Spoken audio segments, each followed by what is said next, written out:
insuficiencia de la cuarentena y de poco.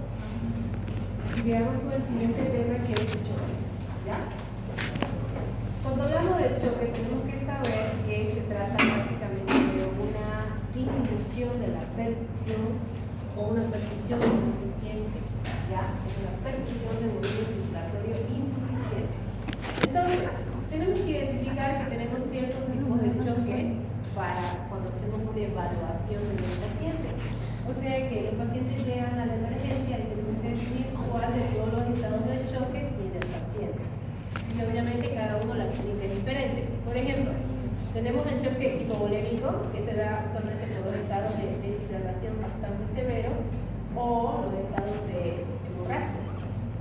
Tenemos el choque neurogénico, desencadenado por la parte central del cerebro, el choque anafiláctico por los estados de alergia, el choque cardiogénico y el choque séptico. No voy a tocar el choque anafiláctico porque no corresponde como debilidad grave. Vamos a empezar con la parte de los manejos. ¿Qué quiere decir? Cuando hablamos de la parte de hipovolemia tenemos que identificar tanto la precarga como la poscarga. Entonces, esto nos va a ir a definir que nosotros tenemos la mayor parte del volumen sanguíneo que llega directo al corazón. Y eso prácticamente va a favorecer o a fortalecer la mayor fuerza de contracción. Pero si el paciente no tuviera suficiente volumen circulante, la contracción del corazón puede producir una lesión a nivel del miocardio. Ahí es cuando podemos escuchar en los pacientes con estado de hipovolemia severa sonidos como los soplos o los sonidos de galope, dando a entender de que hay una insuficiente cantidad de volumen o una exagerada cantidad de volumen si no procesa adecuadamente. Pero usualmente los soplos en los pacientes deshidratados pueden estar acercados. En otras palabras, tenemos que ver que hay ciertas concentraciones que tenemos que analizar a la hora de valorar los pacientes con estado de concentración hipovolémica. Entonces quiere decir que soplo es igual a menos volumen sanguíneo. La mayoría de los casos sí. Ahora, si hay soplo porque hay una patología cardíaca, eso puede ser diferente. Porque una persona que tiene soplo y no está deshidratada o no está hemorrágica, obviamente no es por eso, sino que es por la patología cardíaca. Entonces hay que definir rápido. Ahora, prácticamente tenemos que ver que cuando estas personas tienen insuficiente cantidad de volumen circulatorio, es decir, que al cambio postural va a tener como los estados de síncope, los mareos, y entonces se va a traducir en clínica. Ahora, eso al momento de la precarga, pero en el momento de la poscarga tenemos que ver que hay una fuerza de contracción que se opone al movimiento del corazón. Es decir, que se va a tratar de influir en la fuerza de tracción de inyección. Pero esta puede verse un poco más aumentada, provocando un estado de hipertensión, tratando de fluir una mayor cantidad de volumen deficiente a los otros órganos vitales. En otras palabras, estaría aumentando un poco la presión capilar a nivel pulmonar. Entonces, ¿qué queremos hacer acá?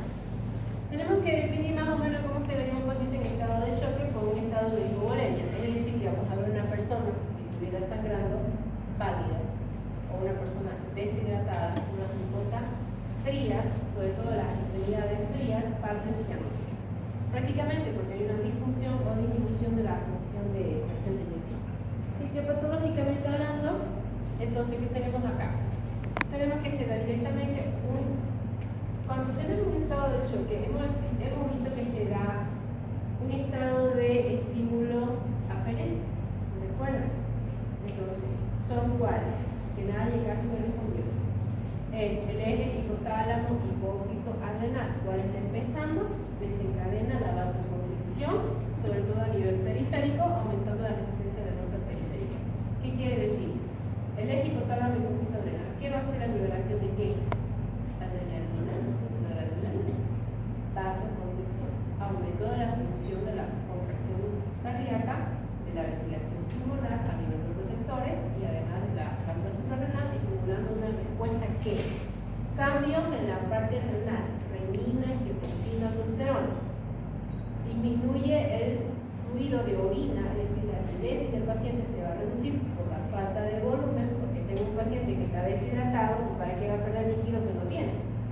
Entonces va a mejorar la filtración y va a aumentar en sí lo que es la parte de la circulación sanguínea. Entonces, activaría la parte renina que está haciendo los clones. Segunda. Tercera, que se activa lo que es el sistema nervioso periférico aumentado por el simpático, afectado por la resistencia nerviosa periférica, que va a ser una vasoconstricción localizada directamente en las terminaciones vasculares periféricas para fluir la mayor cantidad de líquido a los vasos sanguíneos principales y fluir todo esto al corazón. ¿Para qué? Para que los órganos dianas no tengan sufrimiento. ¿Se entiende? Entonces, ya vamos tres: sistema, hipotálamo, hipófiso, adrenal, renina, angiotensina, aldosterona, sistema simpático. Y si le agregamos un foco infeccioso, proteínas de respuesta de fase aguda, que también van a desencadenar una estimulación química a través de todas estas, y el sistema inmunitario, que va a sentir las coronas. Entonces, tenemos aumento del tono vascular, sobre todo, y aumento de la resistencia venosa periférica. ¿Qué va a provocar esto?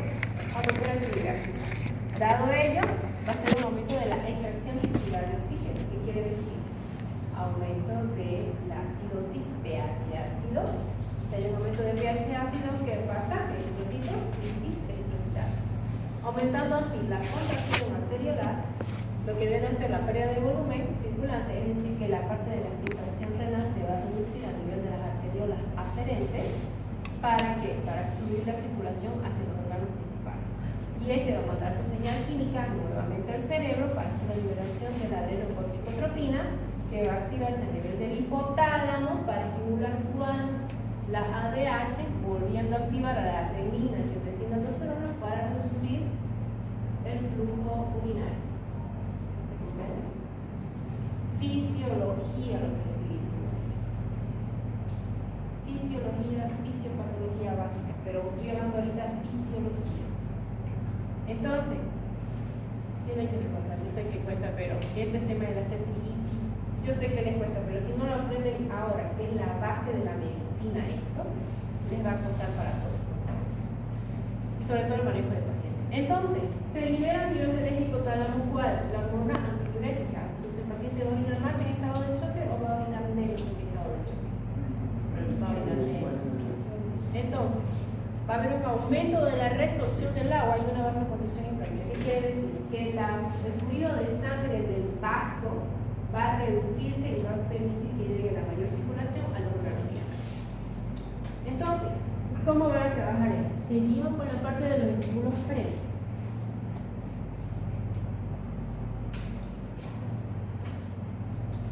Ok, volvemos a repetir. Aquí se va a activar la parte renal, sobre todo el niño. ¿Qué va a hacer? Que va a permitir la vasoconstricción a nivel por estimulación de falta de volumen a nivel de las arteriolas aferentes, va a mandar señal nerviosa y química, lo que va a hacer la liberación de las prostaglandinas y la canecrina. Si ustedes recuerdan bien, que la avanzamos en el otro capítulo, que vuelve a repetir las mismas. ¿Para qué? Para que los vasos renales aumenten el flujo renal y disminuyan la filtración a nivel de diuresis.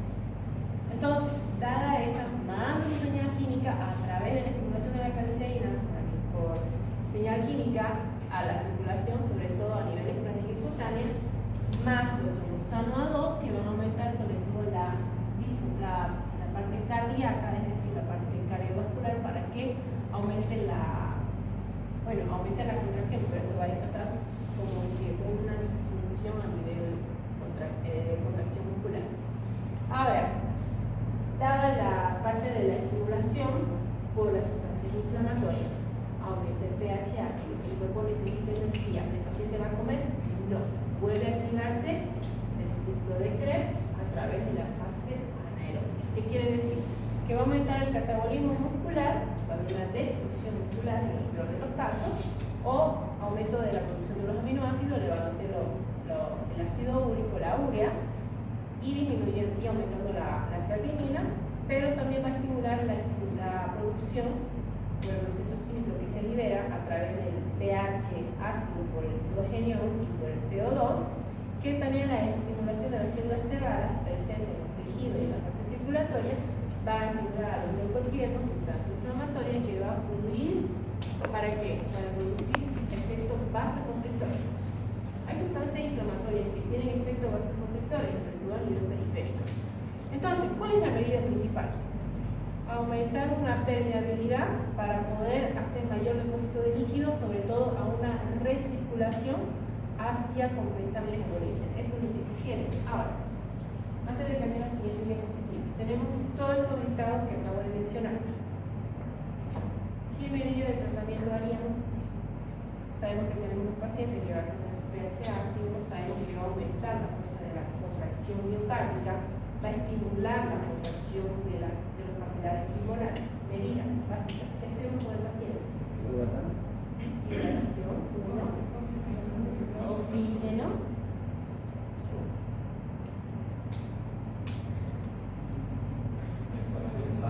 ¿Ah?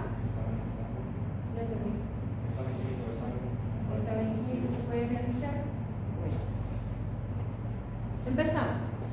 Tratamiento básico, oxigenación. Ahora, vimos que tenía el paciente un pH ácido. Si tenemos un pH ácido, ¿qué pasa con el eritrocito? ¿Sobrevive medio ácido? ¿Qué pasa con la hemoglobina? ¿Se reduce? ¿Qué pasa con el oxígeno? ¿Se transporta? No, porque no es que lo haga.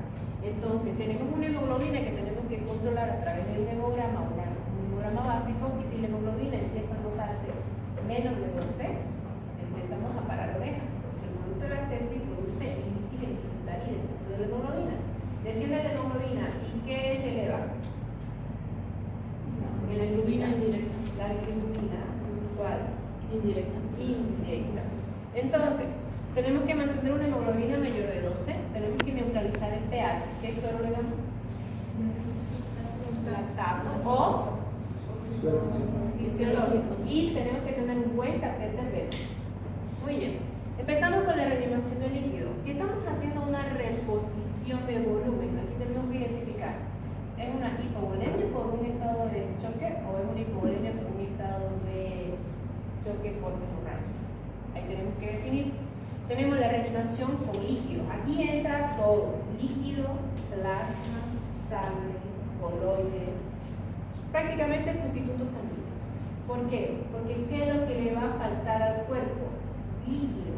Lo primero que te va a pedir el cuerpo es líquido, ¿ya? El líquido puede ser suero, el líquido puede ser sangre, pero hay un detalle con la sangre. La sangre tarda en descongelarse. Si yo tengo un paciente que no tiene volumen, entonces ¿qué va a pasar con el corazón? Va a sufrir y puede producir infarto, y ahí empezamos con la reanimación. Entonces, si tenemos un paciente que al estímulo de ponerle los líquidos no respondiera, ahí empezamos a hacer lo que es la reanimación con vasopresores, ¿sí? Entonces, aquí ya si estamos tratando, dependiendo de lo que sea que estamos manejando, si tenemos un estado de choque por hipovolemia, tratamos con líquido. Y si al líquido no responde, le pasamos vasopresores. Si tenemos un paciente que sangra, le agregamos sangre, más líquido, más vasopresores. Si tenemos un paciente con infección que está desatando la hipovolemia, la sepsis, el pH ácido, antibiótico. Si tenemos un shock neurogénico por dolor que desata estamina clínica, analgésico. Entonces lo vamos enfocando de acuerdo al camino que va. ¿Se comprende? ¿No? ¿Alguna duda acá? Una pregunta: si hay esa acidosis, ¿de qué forma es el nivel fisiológico? Porque el lactato tiene bicarbonato.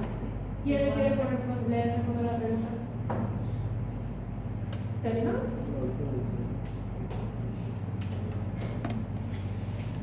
Vamos, ¿quién sabe responder por qué le está dando fisiológico? El suero fisiológico es alcalino.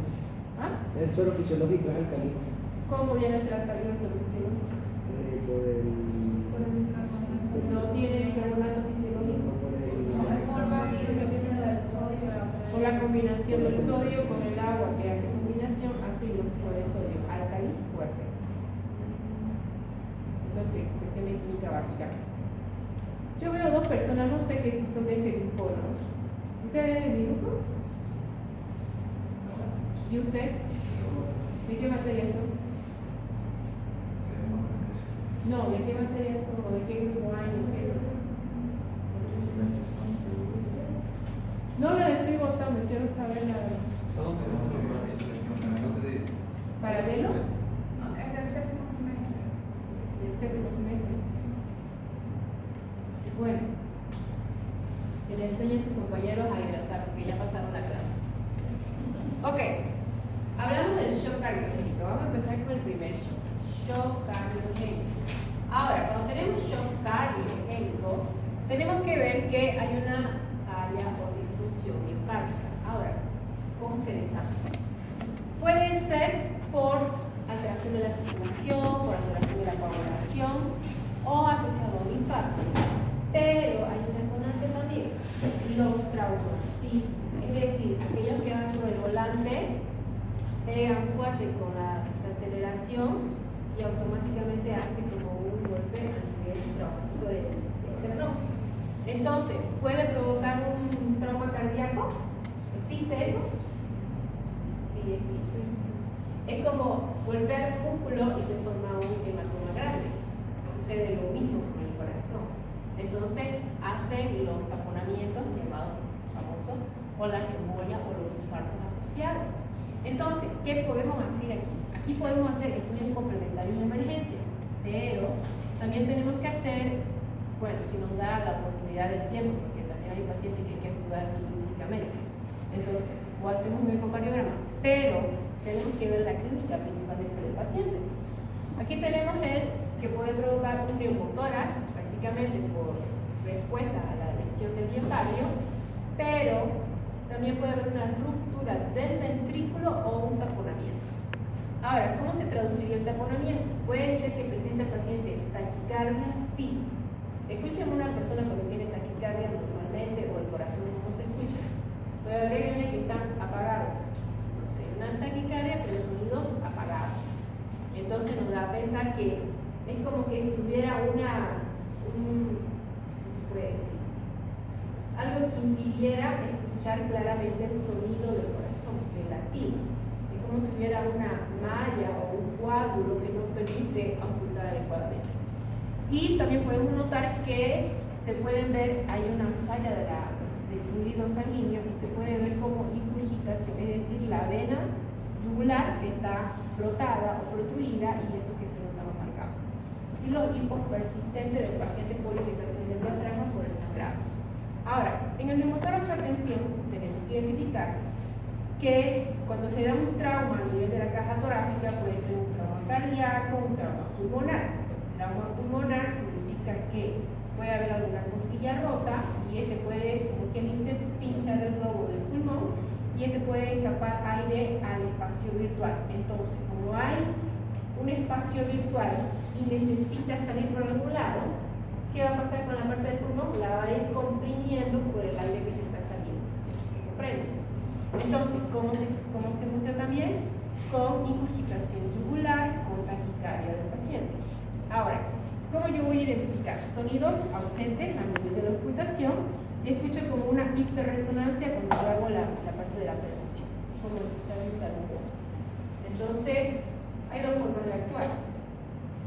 Una es colocando un catéter o una aguja en la segunda costilla por encima del borde costal y prácticamente colocándole, no sé, como un guantecito o un paracaídas a la aguja para que cuando salga no salga tanta presión, porque tenemos que bajar de un neumotórax a tensión a un simple neumotórax, para que cuando nosotros pongamos un tubo no se descompense la rapidez del pulmón al expandirse y eso puede provocar una reacción vagal o un infarto. Entonces hay que actuar todos los pasos y protocolos, pero eso no les toca todavía aprender. Entonces, vamos a la parte del shock cardiogénico. ¿Cómo lo vamos a manejar? Ponemos un catéter venoso, hacemos hidratación del paciente, colocamos oxígeno en el paciente, hacemos monitoreo, sedación para tratar de calmar la parte del corazón y que el paciente no se inestabilice. En algunos casos nos toca intubar para tratar de soportar. Ahora, el hecho de meterle aire a presión en un pulmón lesionado que puede tener un neumotórax, voy a aumentarle más oxígeno. ¿Y qué va a hacer ese oxígeno que no va a poder salir? Se va a ir a los tejidos causando un grave trauma. Entonces tengo que saber con qué paciente estoy manejando y qué medidas puedo y a quién puedo intubar y a quién puedo soportar despierto para hacer un procedimiento. Entonces, aquí tenemos, por ejemplo, ¿Qué medicamentos podemos usar? En cardiología se usan 4 medicamentos para manejo del corazón, pero yo voy a usar ahorita, vamos a hablar solamente de la función inotrópica, que trata de tener una fuerza contráctil. Entonces vamos a tener, por ejemplo, la dopamina y la dobutamina, que son 2 vasopresores, uno es un transmisor sintético y el otro es otro neurotransmisor, pero que también va a tener una acción de vasoconstricción para tratar de contener la presión sanguínea, que cuando yo le paso líquido la presión no sube, entonces tengo que regular el volumen. ¿Se entiende? Entonces, ahí hay dosis renal y para dosis de arritmia cardíaca también en los pacientes que tienen precedentes. Entonces, siempre tomando cautela en el manejo de este tipo de pacientes. Podemos usar también este otro vasodilatador inotrópico. En caso de infarto se usan los vasodilatadores porque la idea es que llegue mayor circulación a la zona poco o mal perfundida.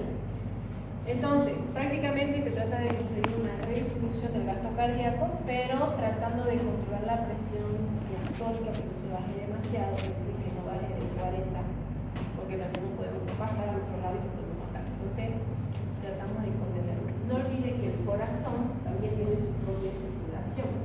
Entonces, estos cuando se dañan o se taponean, hay que tratar de soportar la circulación del corazón del paciente, no tanto la circulación sistémica. Por ende, le ponen el catéter venoso central que llega al corazón y pasamos esto, porque la circulación que entraría al corazón directamente ayudaría a destapar las arterias tapadas por trombo o por las placas ateromatosas que hacen que se libere y circule, principalmente por trombo. Entonces, ¿cómo podemos hacer acá? Hacemos apoyo de sostén, es decir, que lo podemos monitorizar al paciente, pero hay ciertas medidas que podemos usar que son los marcapasos, ya, hay esos marcapasos externos y hay estos marcapasos intracardíacos que es lo que he visto, que cuando tenemos pacientes que están entrando en parada cardíaca, ya tienen un catéter, entonces le meten a través del catéter un marcapaso, unos cables, llegan directo al corazón y en lugar de poner las paletas para desfibrilar, directo en el corazón desfibrilamos. Entonces, o si queremos controlar o monitorizar al paciente para apoyar el corazón, asistirla a la frecuencia cardíaca y no tiene un catéter para poder marcapaso y para poder implantar, podemos usar esos catéteres provisorios para que soporten por lo pronto la cirugía. Ok. En la parte de arritmias tenemos que identificar bastante bien qué tipo de ritmo es normal y cuál es patológico, lo que significa que yo tengo que saber el electrocardiograma básico. Cuánto mide el QRS, cuánto mide la T, la distancia, cuándo el voltaje es patológico, todo eso se va a ir notando cuando vemos el electrocardiograma. ¿Saben el electrocardiograma de fisiología?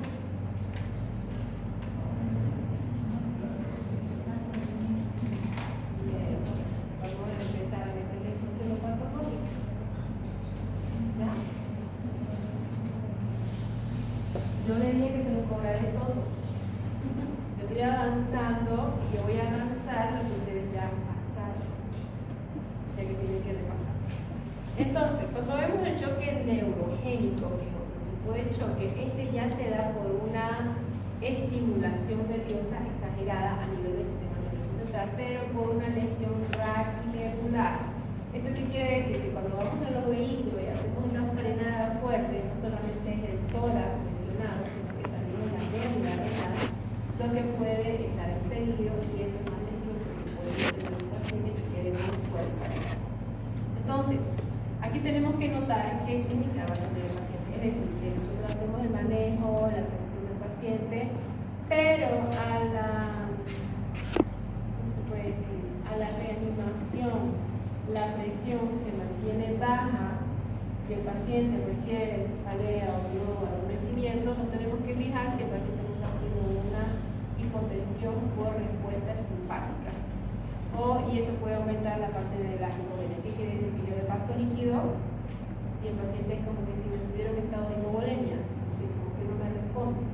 Aquí uso vasopresores, pero también tengo que analizar el mecanismo del trauma. ¿Sí? Entonces, prácticamente cuando notamos de que no es por hemorragia, no es por hipovolemia, sino que es por esta causa, entonces la medicación cambia. Obviamente en la parte inflamatoria de la columna podemos usar los corticoides para ayudar a inflamar y evitar lesiones. ¿Cómo yo me doy cuenta de una lesión neurogénica? Obviamente hacemos un tacto anal y vemos si el paciente tiene un esfínter paciente o hay relajación esfinteriana con salida de materia fecal, ya nos damos cuenta de que está en una lesión regular.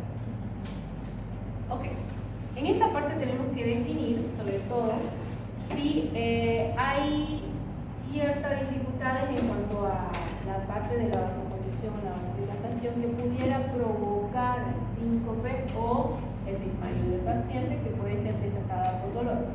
En caso de que va a desatarse el dolor, no todo es accidente, también hay los pacientes que tienen problemas neurológicos desatados por crisis migrañosa o una crisis de presencia de tumor o ciertas conmociones de ciertas glándulas que son sobreproducidas por las medicaciones, que va a desatar este tipo de cefaleas intensas y puede provocar el shock neurogénico o ciertas medicaciones. Entonces, ¿cómo lo podemos manejar? Si se fijan bien, la gráfica es clara. Podemos elevar la pierna de la persona para fluir todo el líquido hacia la zona principal, que es el tórax. Porque querramos o no, así como la tierra funciona por gravedad, todo cae por su peso, la circulación también. Entonces, ¿cómo podemos aquí hacer el manejo? Por ejemplo, hay que ver si estos pacientes tienen un aumento de llenado de la cámara gástrica, podemos hacer un aspirado. ¿Por qué la cámara gástrica?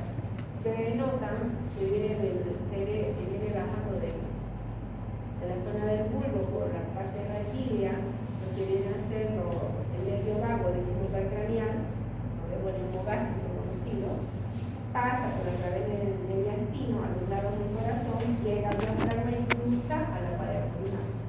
Entonces, en la pared abdominal, cuando llegamos a la cámara gástrica, directamente lo que nos está mostrando en el estómago es que la inervación tanto del estómago de la parte derecha como de la parte izquierda puede verse paralizada y hace que la cámara gástrica, en lugar de vaciarse, se llene.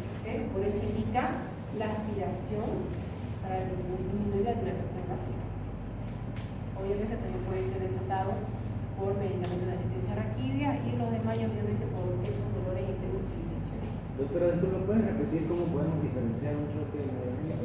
Cuando no te responden, primero notamos un paciente que no tiene un estado de hipovolemia marcado, es decir, no está deshidratado, no está sangrando, pero muestra como que tiene hipotensión y a los líquidos no te responde y el paciente manifestó un dolor, entonces te está dando pautas de que no es ese tipo de choque que está acostumbrado, sino que es el otro. Ok. Ahora, en el choque hipovolémico, en la clase 2 que tuvimos cuando hablamos de desorden del sodio, ahí le mostré esta misma gráfica. Aquí hemos visto de que hay 4 tipos de grados de deshidratación y hemos visto que hay 4 tipos de grados de hemorragia. Entonces, ¿cuál es la diferencia en la deshidratación? Obviamente no hay hemorragia. Lo que sí llama la atención es que la hemorragia en el grado 1 hay un aproximado de pérdida sanguínea de 750 ml, es decir, casi un litro, pero la frecuencia cardíaca no se nos tiene elevada, está menos de 100, es decir, 98, 97, empezando a elevarse. La presión todavía se mantiene normal, la frecuencia cardíaca, perdón, la frecuencia respiratoria todavía normal, la diuresis todavía hay, ¿ya? Y el estado mental del paciente se muestra un poco más de alerta o de ansioso. En el grado 2 ya vemos que está pasando de casi al litro al litro y medio, entonces tenemos que ver que ha perdido un 30% aproximadamente de volumen circulante. Ahora, analicemos, ¿cuánto líquido circula en el cuerpo humano? 5 litros aproximadamente. Si el paciente ha perdido 1.5 litros, ¿cuánto líquido me queda circulante? 3.5 litros. Entonces el corazón corazón ya empieza a manifestar trabajo, cuando ya empieza a elevarse la frecuencia cardíaca. Por eso es lo primero que se va a cambiar en cualquier proceso de hipovolemia. Ahora, la presión, el pulso, es decir, se mantiene bajo. ¿Qué quiere decir eso? Entonces, ustedes su arteria vital y van a sentir el golpeteo. Y cuando dice pulso bajo, apenas lo van a percibir. Entonces ya se van dando cuenta que el pulso no es tan fuerte como antes. En el grado 3 hay litro y medio a 2 litros aproximadamente perdido. Y en el grado 4 mayor de 2 litros. Entonces, aquí ¿qué vamos a notar? Que tengo un riesgo de vida tan inminente que el paciente se nos puede fallecer. Y va a pasar. Entonces, ¿podemos demorar con este tipo de casos? No. Tenemos que poner doble vía periférica, poner sonda vesical para ver si hay un líquido que entra el paciente entra en violencia o el líquido se está secuestrando a la zona lesionada, lo cual nos ayuda bastante a poder definir qué es lo que está pasando. Si yo tengo un paciente que está con pérdida de sangre, que está con hemorragia, ¿qué va a ser el pH de la sangre? ¿Ácido o alcalino? ¿Qué soledad?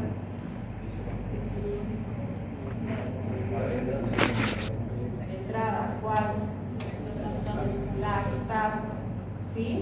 ¿Por qué? Porque no tengo hematíes que me hagan la motivación del pH de la sangre, directamente lactato. Ahí dice, abajito dice restitución con cristaloides y más adelante dice HD hemoderivados. Entonces ya nos vamos dando cuenta de cómo estuvo el manejo. ¿Queda claro?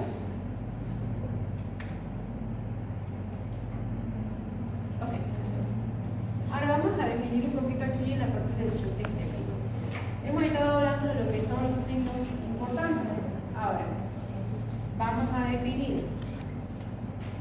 Primero tenemos el CIRS, ¿no ves? Que viene a ser frecuencia cardíaca, frecuencia respiratoria, temperatura y presión arterial. ¿No ves? Cruza la línea, agreguémosle un foco infeccioso. Y ya cambiaré el nombre. Aquí se llamaba CIRS. Aquí ya se llama sepsis.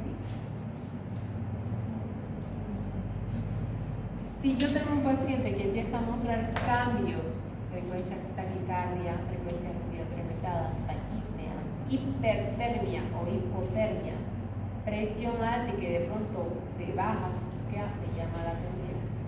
Entonces, ¿aquí qué hago? Primero, líquidos.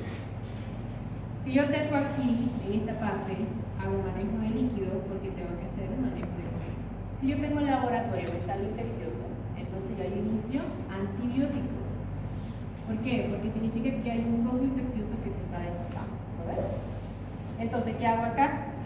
Hago más líquidos. ¿No ves? Ahora, pasada la infección, no responde el paciente, se sigue complicando y ya yo estoy notando que del CIRS ya la presión arterial empieza a descender. Entonces, ¿qué hago acá? Quiere decir que el paciente, voy a poner así, infección más presión baja. Significa que aquí tengo que hacer carga hídrica. ¿Está recibiendo antibiótico el paciente? Sí. ¿En qué fase ya estoy? Estoy en una sepsis grave. ¿Sí? En esta fase significa de que ya no es suficiente con los líquidos que le estamos dando de inicio, sino que sigue haciendo cada vez más carga, más carga. Ya le pasé casi 3 litros y ya apenas voy 6 horas, es decir, que casi todos los suelos le he pasado en menos de 6 horas, es decir, en menos de 24 horas. Algo está pasando que me está aumentando la presión. Lo que significa que o me hace la carga hídrica y mejora la presión arterial, y si no mejora la presión arterial, estamos necesitando los usos de vasoactivos. Es decir, que aquí ya tengo la infección más la presión arterial baja persistente. Aquí ya sí o sí tengo que iniciar los vasoconstrictores o los vasoactivos. Entonces, estamos hablando de un estado de shock séptico. ¿Cuál vasoactivo o vasoconstrictor voy a usar? dijimos la dobutamina, la dopamina y el también la noradrenalina. Entonces tenemos un shock séptico.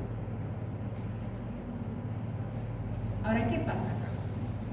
Si yo a todo esto, mi presión, mis signos vitales se mantienen alterados, es decir, aumentados, la temperatura puede estar alta o puede estar baja, la infección todavía sigue siendo alta porque el hemograma me sigue mostrando leucocitosis o una leucopenia por ser de consumo con presencia de callados, hay una infección que baja la presión arterial, más que esta es persistente porque no responde a lo líquido, debe usar vasoconstrictores, el paciente, la presión no sube, llego a dosis tope y la presión del paciente no mejora y el paciente cada vez más crítico y empieza vemos en un laboratorio que hay falla de la creatinina, entonces vemos que hay una falla renal.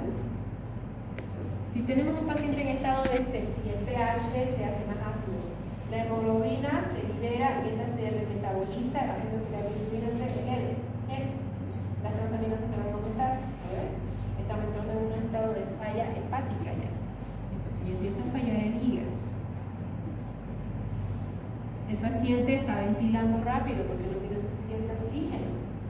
No tiene suficiente oxígeno, aumenta la saturación, la gasometría se va a volver más ácida, está aumentando en una parte pulmonar. Agregarle que tiene un foco infeccioso al pulmón lo puede hacer peor. Entonces, estamos hablando de una coagulación intravascular diseminada y con esto nuestro paciente se muere. Así de claro. Entonces, han visto cómo todo va correlacionado, que a lo largo de que empecé la materia hemos estado viendo la clínica, los pacientes de la sepsis, una y otra, le he ido dando de a pedacitos, por eso que está un poco más clara la información. Queda la verdad. Ok. ¿Para qué ver esa cita que está en 6?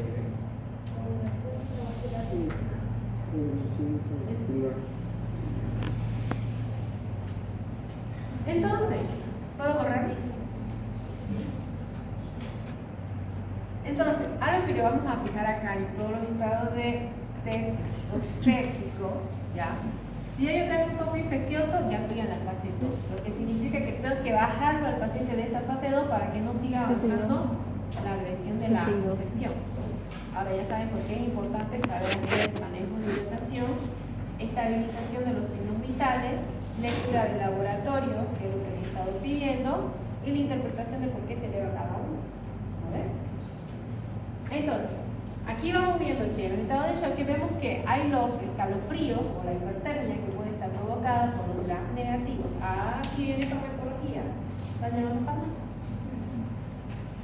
¿Qué grupos de bacterias son sensibles para qué antibiótico? Para qué negativo, ¿cuál es el tratamiento?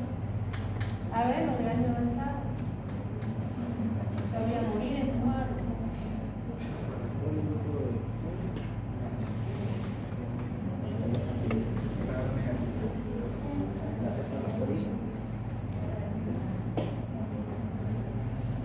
Vamos. El metromidazol, la gentamicina también entra. ¿No ven? Ok. Entonces, vamos viendo de que esto está progresando a una falla de disfunción orgánica a nivel renal, a nivel pulmonar. Entonces, aquí vamos a ver si presenta el paciente una baja presión, es decir, persistente hipotensión, ¿ya? Y esto vamos a notar que la presión se baja, pero aquí vamos a notar al examen físico del paciente las extremidades. Así se ve coloreada, pero en un paciente con sepsis se va a ver cianótico, mal perfundido, pálida fría y una sudoración fría en algunos casos. Entonces yo le miro la extremidad del pie del paciente y digo, ay, se va a morir. Así dice mi colega, la que le mira los pies o las manos se va a morir. Y de verdad que se muere, porque están en esa fase. Entonces, extremidades pálidas y frías. Raro es que no se muere porque lo sacamos rápido y lo calentamos. Entonces, aquí vemos que la fórmula leucocitaria muestra un aumento, pero también hemos visto que puede darse una leucopenia por consumo, ¿lo ves? ¿Por qué? Porque hay pacientes inmunosuprimidos, que las bacterias son demasiado abundantes en la sangre y las defensas se han reducido. están debilitados por el consumo abrumador de las sepsis. ¿Sí? Entonces, vemos la coagulación que también va a estar desatada porque la creatinina actuaba a través de la branxinina y la prostaglandina, estimulando por un lado, me hacía formación de coágulos por vía intrínseca y vía extrínseca, y por el otro lado me formaba, como quien dice, la plasmina que deja hacer el coágulo. Por eso se llama coagulación intravascular diseminada. ¿Se entiende, lo ven? Coágulos circulando en la sangre. ¿Y qué va a desatar? Infarto, derrame o infarto cerebral, infarto pulmonar, tromboembolismo pulmonar, infarto mesentérico o trombosis venosa. ¿Se entiende? Todo con la sepsis. Entonces, por eso es la circulación que se ve alterada. Entonces, aquí podemos notar que se puede también ver que hay una hipoxia obviamente marcada y obviamente esto va a traducirse como primero en una alcalosis compensatoria de la respiración y luego entramos en una cirrosis. Efecto del termómetro. Entonces, tratamiento, primero lo que hacemos son vasoconstrictores para tratar de manejarla y como ya lo mencioné hace rato, tratamos de estabilizar el paciente y recuperarlo. Pero en el caso de que la infección sea abrumadora, pues no podemos hacer mucho. Ahora, este es un esquema de fluctuación del SOFA que se usa para la sepsis. Ya, fíjense, toman mucho la saturación de oxígeno, la máquina, sé que el paciente ya está intubado, la PAO, la FIO, la coagulación y el descenso de las plaquetas. Vemos en la forma del hígado las bilirrubinas que se empiezan a elevar. En la parte cardiovascular vamos a notar la presión arterial media. Vamos a ver el sistema nervioso central, el estado de conciencia del paciente. En la parte renal vamos a ver la función de la urea y la creatinina y el gasto urinario, cuánto orina todo el día. Si yo tengo un paciente que no orina, me tendrá de ganuria y yo sé que tengo un flujo infeccioso, pues sabemos que va por ese lado, ¿no? Falla renal, falla hepática, falla pulmonar, falla multiorgánica, el FMO, que es conocido. Entonces, eso es lo que les quería presentar. Ya se suena un poco más fácil, ¿verdad? Entendí, el laboratorio, que he estado pendiente, la lectura de todo eso.